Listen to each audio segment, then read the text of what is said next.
Hello students, आज का जो हमारा टॉपिक है वो है लॉ ऑफ मल्टीपल प्रोपोर्शन।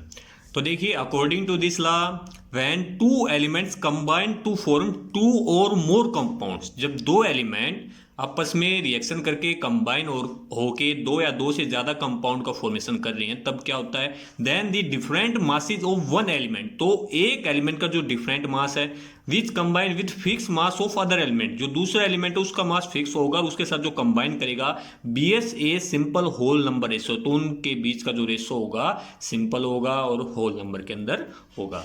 तो इस जो लैंग्वेज है इस लॉ की काफ़ी टिपिकल है। इस लैंग्वेज को हम एग्जाम्पल से समझने की कोशिश करेंगे। बहुत ही आसान और इम्पोर्टेंट लॉ है हमारा ये। एग्जाम्पल देखिए, लैंग्वेज वाइज करते हैं। व्हेन टू एलिमेंट्स, हमने दो एलिमेंट ले लिए हैं, एक मैंने ले लिया है कार्बन एंड सेकंड वन मैंने ले लिया है ऑक्सीजन। आगे देखिए, कंबाइन टू फॉर्म टू और मोर कंपाउंड्स, ये दो एलिमेंट आपस में कंबाइन करके दो या दो से ज़्यादा कंपाउंड को फॉर्मेशन करते हैं। तो फर्स्ट कंपाउंड हो गया हमारा CO2, second times same elements ने कंबाइन करके सेकेंड कंपाउंड हो गया कार्बन ऑक्साइड। अब फिर से देखिए, when two elements combine to form, जब दो एलिमेंट कंबाइन कर रहे हैं टू और मोर कंपाउंड, दो या दो से ज़्यादा कंपाउंड को फॉर्मेशन कर रहे हैं। अब आगे देखिए क्या बोल रहा है, then the different masses of one element. अब यहाँ पर इनके हम एटॉमिक मास को चेक करते हैं। कार्बन का 12 हो गया है, ऑक्सीजन का 16, यहाँ पर कार्बन का 12, यहाँ पर 16। अब एक बार चेक करिए, CO के केस के अंदर कार्बन एक 1 एटम है, ऑक्सीजन का 1 एटम है, तो 12 और 16 हो गया। CO2 के केस के अंदर कार्बन का 1 है तो 12 हो गया, ठीक है। ऑक्सीजन का 2 है तो यहाँ पर 16 इंटू 2 हो जाएगा, 2 टाइम्स 4, तो ये हो गया 32। तो हमारे पास जो मासेज आए हैं कार्बन एंड ऑक्सीजन के, ये हो गया है 12, 32 एंड 12, 16। अब देखिए, अब यहाँ पर आएगा समझ में language. Then the different masses of one element. देखिए, जब दो एलिमेंट दो या दो से ज़्यादा कंपाउंड को फॉर्मेशन कर रहे हैं, तब जो डिफरेंट मासेज हैं, तो डिफरेंट मासेज हो गए हमारे ऑक्सीजन के, combine with fix mass of other element. तो यहाँ पर जो फिक्स मास है वो किसका हो गया है, कार्बन का हो गया है, इसके साथ ये आपस में कंबाइन करेंगे। बी एस ए स्मॉल या सिंपल होल नंबर रेशो। देखिए, जो रेशो होगा वो हमेशा डिफरेंट मासेज के, जो एलिमेंट है उसके जो डिफरेंट मासेज हैं उनके बीच में होगा। तो यहाँ पर ऑक्सीजन का अंदर जो रेशो हो गया 32/16, तो ये रेशो हो गया 2:1। ये जो रेशो होगा सिंपल है होना चाहिए और होल नंबर के अंदर होना चाहिए। अब एक एग्जांपल से और इनको समझने की कोशिश करते हैं हम। मान लीजिए मैंने दो एलिमेंट ले लिए, नाइट्रोजन एंड ऑक्सीजन, ये आपस में मिलकर हमारे कंपाउंड का फॉर्मेशन करेंगे। तो हमारे नाइट्रोजन और ऑक्सीजन मिलकर सबसे पहला हमारा जो कंपाउंड बना रहे हैं वो हो गया है N2O, सेकेंड वन NO3, फिर N2O3, NO2, N2O5 हो गए हैं हमारे, ठीक है। तो N2O, तो यहाँ पर देखिए जो नाइट्रोजन का जो एटॉमिक मास होता है वो हमारा 14 होता है और ऑक्सीजन का हमारा होता है 16। तो N2O के अंदर यहाँ पर नाइट्रोजन का एटॉमिक मास हो गया 28 और ऑक्सीजन का हो गया हमारा 16। NO यहाँ पर हो गया, NO आएगा यहाँ पर एक्चुअली में, NO के अंदर हमारा हो गया है 14, 16। N2O3 के केस के अंदर हो गया हमारा 28 एंड यहाँ पर हो गया है 48।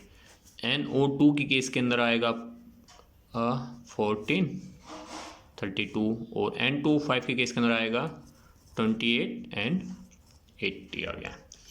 तो लॉ ऑफ मल्टीपल प्रोपोर्शन के अकॉर्डिंग की जो एलिमेंट है डिफरेंट कंपाउंड को फॉर्मेशन कर रहे हैं, सेम एलिमेंट डिफरेंट कंपाउंड का जो फॉर्मेशन कर रहे हैं, तो उनमें से एक एलिमेंट का मास क्या होना चाहिए, फिक्स होना चाहिए, और जो रेशो होता है हमेशा दूसरे एलिमेंट के मास के बीच में निकलता है। तो यहाँ पर आप देख रहे हो नाइट्रोजन ऑक्सीजन के मास के अंदर किसी भी एलिमेंट का जो मास है वो फिक्स से नहीं है। तो हम क्या करेंगे, कोई भी एक एलिमेंट के मास को हम फिक्स कर लेंगे। तो हम यहाँ पर नाइट्रोजन के मास को फिक्स करेंगे। तो यहाँ पर देखिए सबसे हाईएस्ट नंबर क्या है आपका 28 है, तो हमें नाइट्रोजन के हर एक रेशो को 28 करना होगा। तो फर्स्ट वन तो एज इट इज हो जाएगा 28, 16 हो गया है हमारा। तो यहाँ पर मैं लिख रहा हूँ नाइट्रोजन एंड ऑक्सीजन, तो फर्स्ट के लिए तो 28, 16 हो गया है, ठीक है, ये हो गया हमारा। अब देखिए सेकंड, 14 एंड 16 हो गया है। अगर मैं इसको 2 से मल्टीप्लाई कर दूं तो हमारे पास क्या आ जाएगा 28 एंड 32, सिमिलर हो गया ना। तो ध्यान में रखना जो भी मल्टीप्लाई होगी वो अगर नाइट्रोजन किसी भी चीज़ के साथ किसी भी नंबर के साथ मल्टीप्लाई कर रहे हो तो उसी नंबर के साथ ऑक्सीजन की भी मल्टीप्लाई होगी, जिसके कारण जो रेशो होगा नाइट्रोजन और ऑक्सीजन के बीच का वो हमेशा सेम रहेगा। अब नेक्स्ट वन 28 48 सिंपल हो गया है, 28 एंड 48 सेम हो गया है। नेक्स्ट वन यहाँ पर भी 14 आया तो 2 से मल्टीप्लाई कर देंगे हम, तो ये 28 एंड 64 हो गया है आपका, और 28 एंड 80 एज इट इज हो गया है। ठीक है, अब देखिए अकॉर्डिंग टू दिस लॉ, इस लॉ के अनुसार जो एक एलिमेंट है उसका मास तो फिक्स होना चाहिए, तो हमारे नाइट्रोजन का मास क्या हो गया फिक्स हो गया है। ठीक है, और जो रेशो निकल के आएगा वो डिफरेंट मासेस के बीच में निकल के आएगा। अगर आप यहाँ पर रेशो देखोगे ऑक्सीजन का तो वो रेशो निकल के आएगा 1:2:3:4:5, जो कि सिंपल है और होल नंबर के अंदर है। तो ये हमारा न्यूमेरिकल था, इसकी लैंग्वेज को हमने विद एग्जांपल चेक किया। अब हम इसके न्यूमेरिकल को चेक करते हैं, काफ़ी इजी न्यूमेरिकल। अगर आपको इस लॉ के अगर लैंग्वेज समझ में आ गया तो आपको न्यूमेरिकल काफ़ी आराम से समझ में आ जाएगा। देखिए हमारे पास न्यूमेरिकल है, carbon is found to form two oxide which contain 42.9% and 27.3% of carbon. देखिए कार्बन ऑक्साइड है, ऑक्साइड आ गया तो सिंपल बात है ये कार्बन की परसेंटेज दे रखी है। अगर मैं इसको 100 में से सब्ट्रैक्ट कर दूंगा तो जो परसेंटेज निकल के आएगी वो ऑक्सीजन की निकल के आ जाएगी। तो हमारे पास दो एलिमेंट हो गए कार्बन एंड ऑक्सीजन। तो ये बोल रहा है कि ये जो so that this figures illustrate the law of multiple proportion. तो हमें ये बताना है क्या ये लॉ ऑफ मल्टीपल प्रोपोर्शन को शो कर रहे हैं या नहीं कर रहे हैं। तो देखिए हमारे पास इसका हम आंसर कर रहे हैं। सबसे पहला जो स्टेप 1 होता है, स्टेप 1 के अंदर क्या करते हैं, जो कोई भी हमारे पास डाटा दे रखा है, परसेंटेज दे रखी है, कुछ भी दे रखा है उसको हम लिखते हैं। तो स्टेप 1 के अंदर मान लीजिए हमारे पास दो कंपाउंड दे रखे हैं, फर्स्ट कंपाउंड मैंने इस साइड लिख दिया एंड सेकेंड कंपाउंड मैंने इस साइड लिख रहा है। तो यहाँ पर सबसे पहले हम कार्बन की परसेंटेज चेक करेंगे, फिर हम ऑक्सीजन की परसेंटेज चेक करेंगे। देखिए फर्स्ट कंपाउंड के अंदर कार्बन की परसेंटेज दे रखी है 42.9, तो होगी 42.9% हो गया है। सेकंड के अंदर दे रखी है हमारी 27.3% दे दी है। अब देखिए अगर मैं इसको 100 में से सब्ट्रैक्ट कर दूंगा, 42.9% तो कार्बन है, बाकी क्या हो जाएगा हमारे पास ऑक्सीजन हो जाएगा। तो 100 में से जैसे सब्ट्रैक्ट करेंगे तो ये आ जाएगा 57.1% तो ऑक्सीजन होगी इसके अंदर, और सेकंड के अंदर ये हो जाएगा 72.7% हो गया है। ठीक है, अब हमारे पास एलिमेंट आ गए हैं और उनके डिफरेंट मासेज आ गए हैं।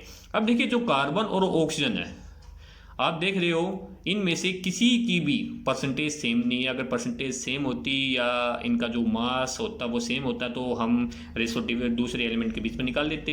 तो हमारा स्टेप 2 के अंदर हम क्या करेंगे कि कोई भी एक एलिमेंट है स्टेप 2 के अंदर उसको हम सेम करने की कोशिश करेंगे। तो यहाँ पर हम फिक्स मास निकाल रहे हैं किसी भी एक एलिमेंट का। तो मान लीजिए यहाँ पर मैं फिक्स मास निकाल रहा हूँ ऑक्सीजन का।